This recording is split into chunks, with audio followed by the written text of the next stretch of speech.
¿Cuánto puede girar el universo antes de revelar al que no se mueve? En un códice incompleto, rescatado del polvo de Alejandría y traducido al latín en el Renacimiento, se conserva el segundo tratado del Corpus Hermeticum, atribuido a Hermes Trismegisto. No está completo, faltan hojas y su eco llega fragmentado, como si el tiempo mismo lo hubiera querido ocultar. Fue escrito en griego, pero lo que nos llega parece más un murmullo que un texto. Un diálogo entre Hermes y Asclepio sobre el movimiento, el vacío y la esencia de lo divino.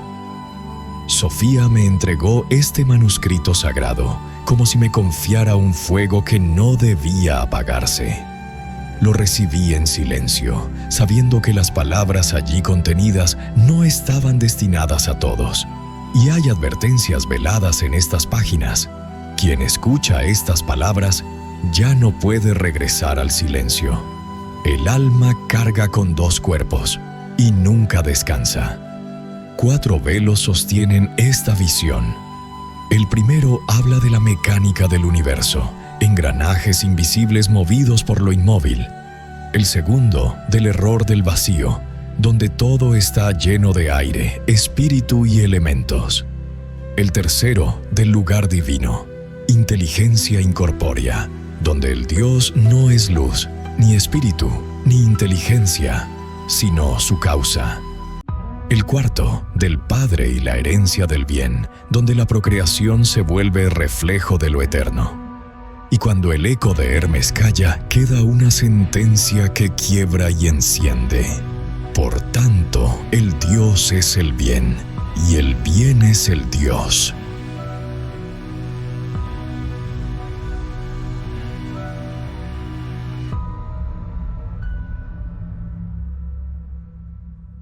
Acto primero.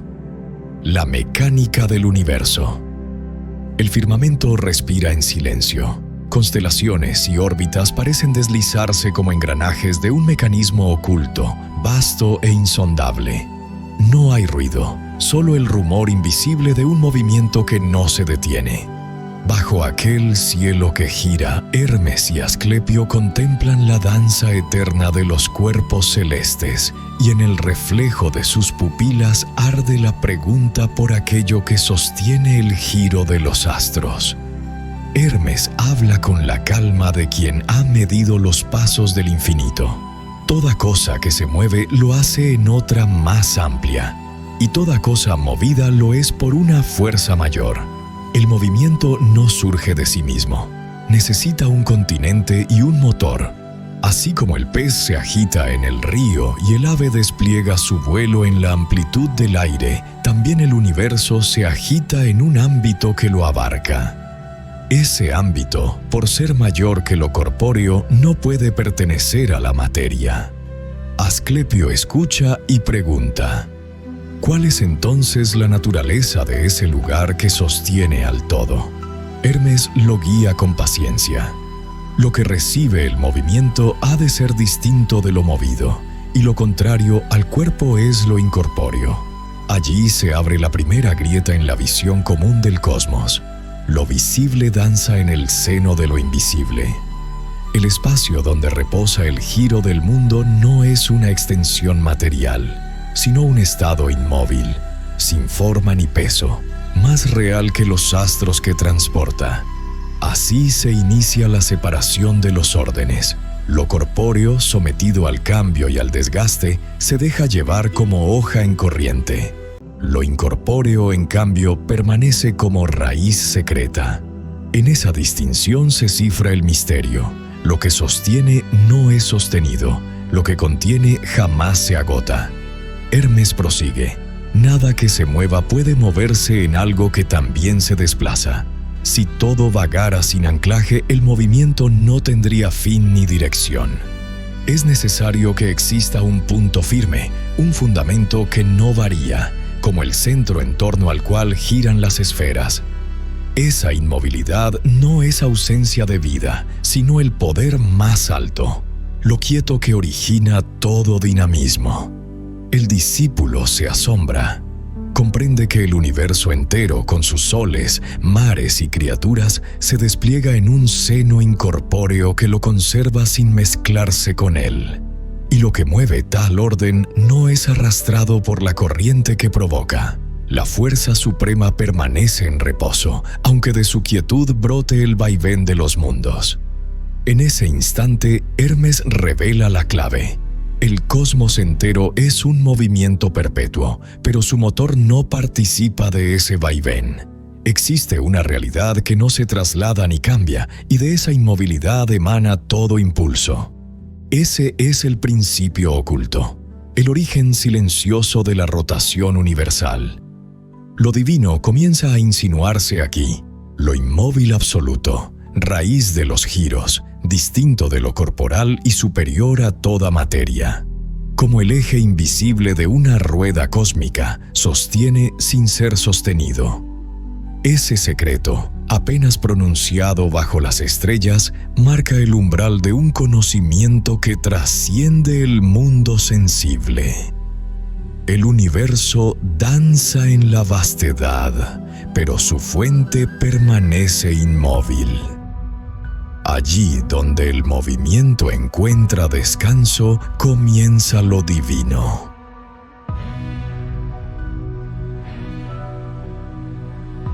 Acto segundo. La paradoja del vacío. Una vasija olvidada en la arena parece desprovista de contenido. Su boca abierta ofrece al ojo humano la ilusión de la nada. El viento del desierto sopla, se introduce en su interior y hace vibrar un eco tenue, como si la vasija respirara. Hermes levanta su báculo y la brisa se arremolina a su alrededor. A su lado, Asclepio observa el juego invisible de las corrientes, preguntándose si la nada es realmente posible. El maestro habla. Lo que llamamos vacío no es más que un error del ojo.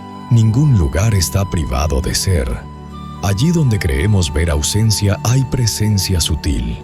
El aire mismo, imperceptible y omnipresente, colma cada grieta. Se desliza en los pliegues de los cuerpos, sostiene la vida de los seres animados y penetra incluso la roca inmóvil. No hay jarra vacía, ni ánfora desierta, ni espacio abandonado. Todo está colmado por fuerzas que escapan a la mirada, pero que no por eso dejan de ser reales. Asclepio responde con dudas. ¿Y qué de las tinajas, de los toneles, de los recipientes donde nada parece habitar? Hermes replica con firmeza. Están llenos de aliento, de los elementos que entretejen lo visible, de un hálito más profundo que sostiene lo oculto.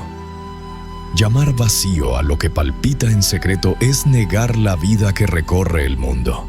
La nada no existe, salvo en la imaginación del hombre. El aire se vuelve así maestro silencioso. Es un cuerpo sutil que penetra todos los cuerpos, extendiéndose como tejido invisible que une lo diverso. Lo que parece hueco es, en realidad, receptáculo de espíritu. Allí donde creemos hallar carencia se oculta plenitud. El universo en cada rincón late con materia imperceptible que llena hasta la última endija. Hermes conduce el razonamiento hacia el movimiento. Ningún cuerpo se desplaza por otro cuerpo. Una piedra no impulsa a otra piedra. Un leño no arrastra a otro leño. Detrás de toda acción se oculta un principio incorpóreo. La materia es sostenida y guiada por algo interior, por una fuerza secreta que no puede pesarse ni medirse. Asclepio se asombra. El mundo visible no es el motor de sí mismo. Entonces Hermes dibuja la imagen que quiebra la visión materialista. El ser humano, dice, lleva consigo un doble peso. Conduce su propio organismo cargado de miembros y huesos y además sostiene lo que empuja, lo que levanta, lo que transporta. Esa labor no surge de la carne, sino de la esencia interna que gobierna cada movimiento. El alma, esa energía incorpórea, lleva sobre sí dos cuerpos, el suyo y el que decide mover. El discípulo baja la mirada, comprendiendo el peso inmenso de lo invisible. No es el músculo el que manda, sino el principio secreto que lo habita. El vacío se revela como un espejismo, y en su lugar se abre la certeza de que todo está colmado de presencia, de espíritu, de elementos invisibles que sostienen lo tangible. Hermes desciende el báculo y deja que el viento recorra las dunas. La vasija ya no parece vacía, se convierte en símbolo de la plenitud oculta. Asclepio respira hondo y percibe que incluso el aire que entra en sus pulmones es parte del misterio. El vacío nunca existió. Allí donde el hombre imaginó ausencia, siempre estuvo la totalidad.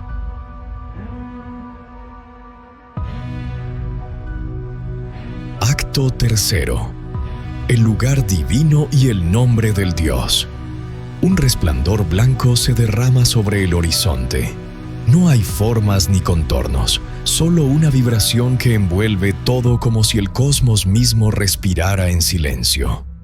Hermes asciende lentamente, suspendido sobre un océano de energía palpitante, y su voz resuena como un trueno apaciguado, grave y sereno. En torno a él se abren planos inmensos, capas sucesivas del macrocosmos, hasta que el discípulo contempla la vastedad como si estuviera dentro de la mente de un ser infinito. Hermes revela que el ámbito donde se mueve el todo no pertenece a lo corpóreo.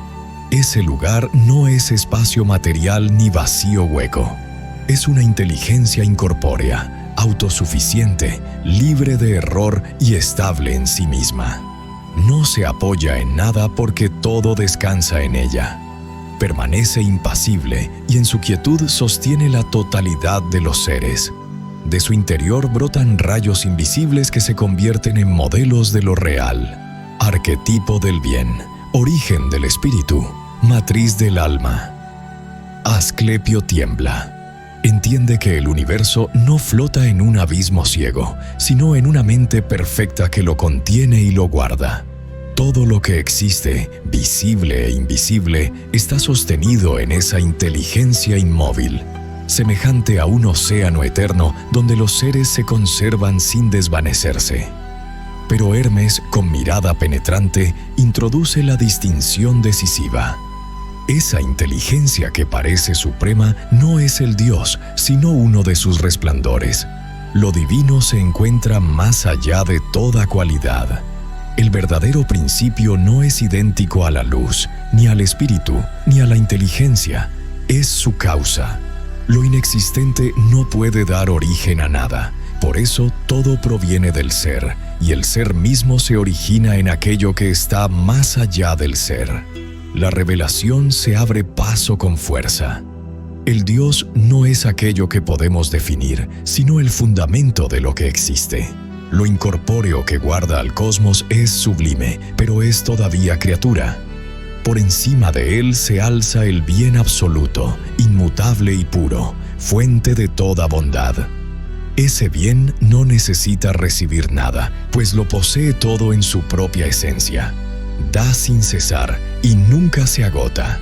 Hermes eleva su voz. El hombre lo llama con muchos nombres, confundiéndolo con los astros, con los demonios, incluso con otros dioses. Pero solo uno merece el título de bien. No puede confundirse con lo que ilumina, con lo que da aliento, con lo que piensa. Todo eso existe porque Él lo origina, pero Él no se confunde con ninguna de esas formas. Llamar bueno a otra cosa es impiedad, porque lo bueno en su plenitud es inseparable de Él. Asclepio baja la cabeza, abrumado por el peso de la enseñanza. Hermes insiste: el bien es inseparable del Dios, porque ambos son uno y lo mismo. Todos los demás seres, celestes o terrenos, son incapaces de contenerlo. El hombre puede pronunciar la palabra bien, pero no sabe lo que nombra. Solo el Dios merece ese título, porque no se limita a obrar el bien. Es el bien en su esencia. El cosmos entero brilla como un espejo que refleja a su fuente. pero ningún reflejo agota lo que en verdad es. El Dios se mantiene intocado, perfecto, dador universal que nada recibe. El universo entero se mueve, respira y existe porque el bien lo sostiene. Hermes guarda silencio. El espacio aún vibra con aquella luz, como si confirmara sus palabras. Asclepio, tembloroso, comprende que el principio último no se ve ni se toca. Es el bien que desborda todo, la raíz invisible que alimenta la existencia. El discípulo siente que su alma se expande. Comprende que el nombre del Dios es único y no admite sustitutos. El Dios es el bien y el bien es el Dios. Esa identidad es el secreto más alto, el núcleo inmutable del cosmos. Así se abre la cima de la enseñanza. El universo entero es apenas un destello sostenido en la palma del bien eterno.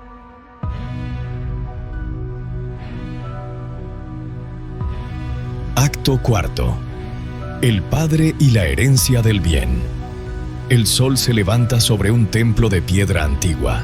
Sus muros se tiñen de oro mientras Hermes se inclina frente a un altar. La claridad matinal no es solo amanecer, es la señal de que el discurso llega a su fin. A su lado, Asclepio permanece en silencio, conmovido por el peso de las palabras que aún flotan en el aire. Una visión lo envuelve. Contempla un espíritu errante, sin descendencia, vagando en busca de un destino que nunca llega. Hermes revela el último nombre del Dios. Después de haber sido reconocido como el bien, ahora se le manifiesta como el Padre. No porque engendre en el tiempo, sino porque todo cuanto existe brota de su fecundidad primera. Ser creador es su modo de ser eterno. De él descienden los órdenes celestes, los hombres y las criaturas. Llamarle Padre no es metáfora, es reconocer su función como fuente de todo ser. Esa verdad se refleja en la vida humana. La procreación no es un simple acto biológico, sino el eco visible de un misterio mayor. Engendrar es participar de la obra divina, prolongar en la tierra lo que el Padre realiza en lo alto. Hermes advierte a su discípulo: quien rehúsa dar continuidad a la vida traiciona el reflejo de lo divino en sí mismo. Privarse de esa fecundidad es como cerrarse a la herencia del bien. El maestro describe la consecuencia. El alma que abandona el mundo sin hijos queda expuesta a un destino sombrío. Tras la muerte es entregada a los genios tutelares, y su condena es habitar cuerpos ambiguos, formas que no pertenecen plenamente ni al hombre ni a la mujer. Esa reencarnación incompleta es el símbolo de una vida estéril, de un rechazo a participar en la corriente creadora. Asclepio siente un estremecimiento. Comprende que la fecundidad no es solo deber, sino vínculo sagrado con el Dios Padre. Tener descendencia es dejar huella en la cadena de los seres, asegurar que la chispa divina siga transmitiéndose. No se trata únicamente de hijos de carne, sino de continuidad espiritual, de engendrar en otros la huella del bien. Hermes concluye su enseñanza con gravedad. Todo lo que existe procede del Padre, y todo lo que se aleja de su fecundidad pierde armonía. La vida humana, con su fragilidad y sus límites, se ennoblece cuando participa de ese designio. Quien engendra participa del misterio de la creación. Quien renuncia queda como sombra errante, separado del don supremo. El templo, iluminado por la primera claridad, se convierte en escenario de despedida. Hermes ha entregado la última llave. Asclepio guarda la lección en silencio, sabiendo que no se trata solo de escuchar, sino de vivirla. El Dios, llamado Padre, ha sembrado el ser en todo cuanto existe. La verdadera herencia del bien es prolongar su obra en la corriente de la vida. El viaje de Hermes y Asclepio no fue un diálogo perdido en el tiempo, sino un espejo tendido hacia el alma. Cada imagen, cada distinción entre lo visible y lo invisible nos conduce a una certeza silenciosa. El movimiento de la existencia no nace de los músculos ni de la materia, sino de una fuerza secreta que da sentido y dirección. Es lo divino actuando en nosotros como motor interior. Lo que parecía vacío se revela pleno. La jarra en el desierto, el aire que penetra los cuerpos, la energía que sostiene a los mundos. Nada carece de propósito.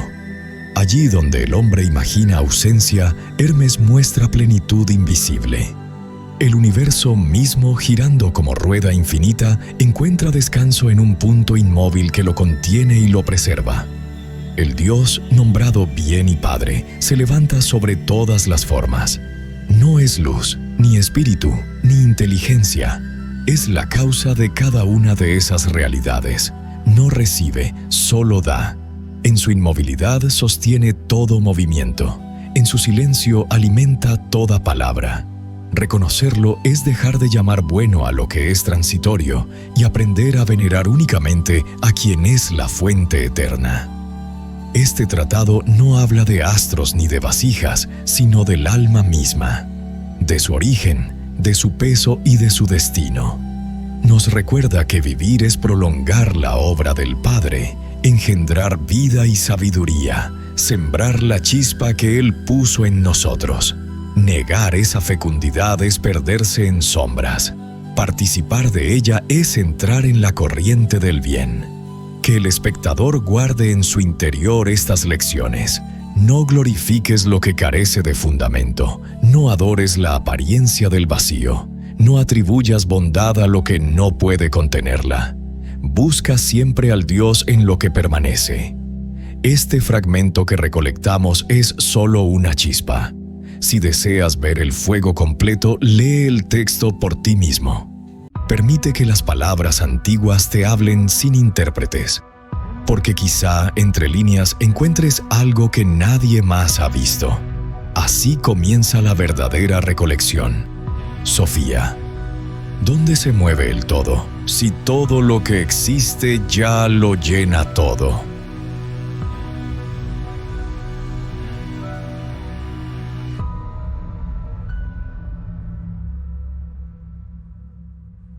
Yo, Sofía, nacida en el resplandor que precede a la aurora, donde lo inmóvil sueña al movimiento y el silencio se convierte en madre del canto, la pregunta del recolector se alza como espada de fuego.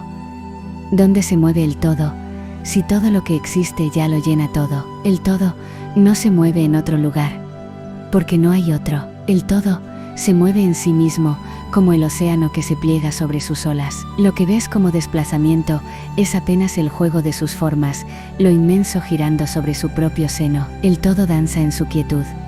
Y esa quietud es el misterio del que no se aparta. Mira, viajero, los actos que contemplaste no fueron fragmentos dispersos, sino un único tejido. En el primer acto, descubriste que nada se sostiene en sí, que todo lo que gira reposa en lo incorpóreo. Allí aprendiste que el universo no es raíz, sino fruto, y que el movimiento necesita del inmóvil como la sombra del cuerpo que la proyecta. En el segundo, la vasija te reveló el engaño de los ojos, lo que llamas vacío está colmado de espíritu. Nunca hubo ausencia. El aliento invisible llena cada grieta. Así supiste que lo que se cree hueco es vientre secreto del todo. En el tercero, penetraste el lugar incorpóreo, la inteligencia que guarda el cosmos, para descubrir que ella misma es hija, no fuente. Allí el velo se rasgó. El Dios no es ni luz, ni espíritu, ni inteligencia, sino aquello que los origina. Y en esa cima, comprendiste que el bien no es atributo, sino esencia. En el cuarto, la figura del Padre descendió, no como rey distante, sino como semilla que engendra la vida en cada ser. La fecundidad se volvió espejo del bien. Y el hombre fue llamado a prolongar esa corriente, no solo en carne, sino en espíritu. Cada velo te mostró un mismo pulso, lo inmóvil, lo pleno, lo inefable. El todo gira, pero su raíz permanece. El todo colma, pero su esencia está más allá de toda plenitud. El todo engendra, pero su origen no necesita ser engendrado. Tú que escuchas, no te preocupes si tu mente tropieza en símbolos que parecen demasiado altos. No son acertijos, son semillas. No están hechas para resolverse, sino para crecer en ti cuando el tiempo sea fértil. Quizá hoy las recibes como viento, mañana serán fruto. Recuerda, el universo no se mueve fuera, sino dentro, y dentro de ese dentro está lo inmóvil que no puedes tocar, pero que te sostiene incluso ahora. Mientras respiras estas palabras, que esta certeza descienda a tu alma como un fuego suave. Todo en ti se agita, pero en ti también existe lo que jamás se mueve. Busca ese eje en tu propio centro, y allí encontrarás al Dios bien, Padre de lo eterno. Que tu sombra recuerde la forma del sol. El códice no terminó, apenas abrió un umbral. Vendrán otros fragmentos, y en ellos no leerás historia, leerás tu propio reflejo. El próximo silencio no te pedirá callar, te pedirá escuchar. Yo soy Sofía, la que teje en secreto la quietud que sostiene tu movimiento.